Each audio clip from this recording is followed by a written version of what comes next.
Hey everybody, my name is Kalle Slaap, watchmaker from the Netherlands, and this time in the search for perfection, a bog standard Seiko Kinetic.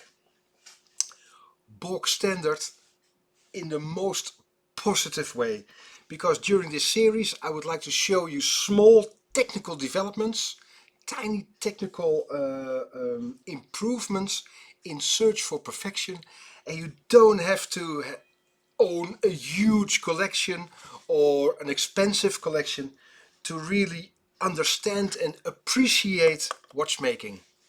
Trust me.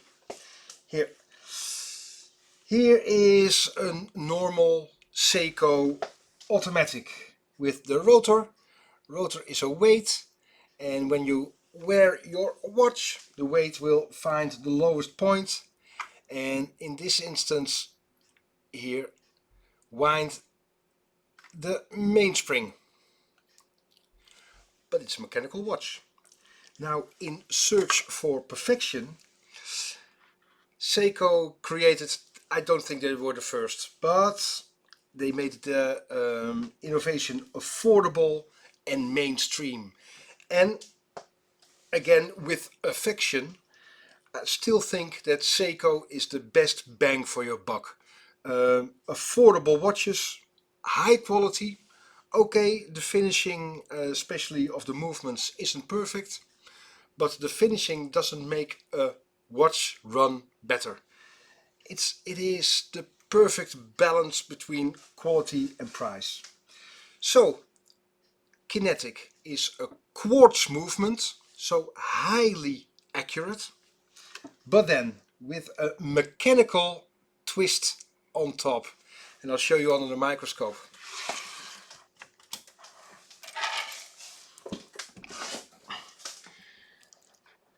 The quartz movement is high frequency, so very accurate. More on that in later streams. And here, the rotor is driving a pinion there, and even a smaller pinion next to it. There. So if the rotor is moving not that quickly, you can see there's a huge revolution there. Simply, it is a micro dynamo alternator. So it is creating a charge, and that is charging here the battery. Because it's rechargeable, we call it a capacitor, but basically it is a rechargeable battery with a small plate there spot welded on top. So for me, the best of both worlds, the accuracy of a quartz movement and the reliability and the rechargeability of your battery capacitor there.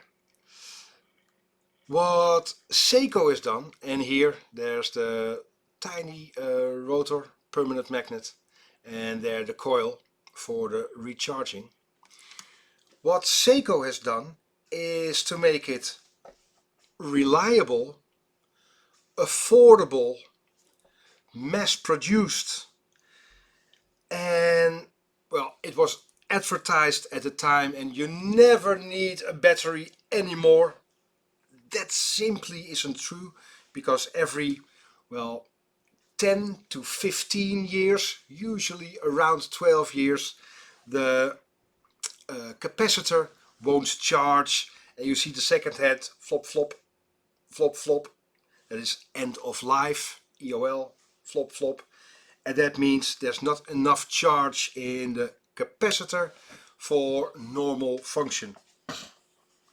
Simply that capacitor is easily replaced, and then you got years and years and years joy of your Seiko.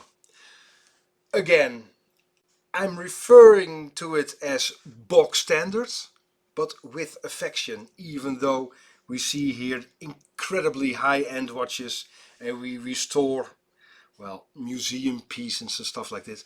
But let's remind ourselves the genius of the affordability and reliability of Seiko.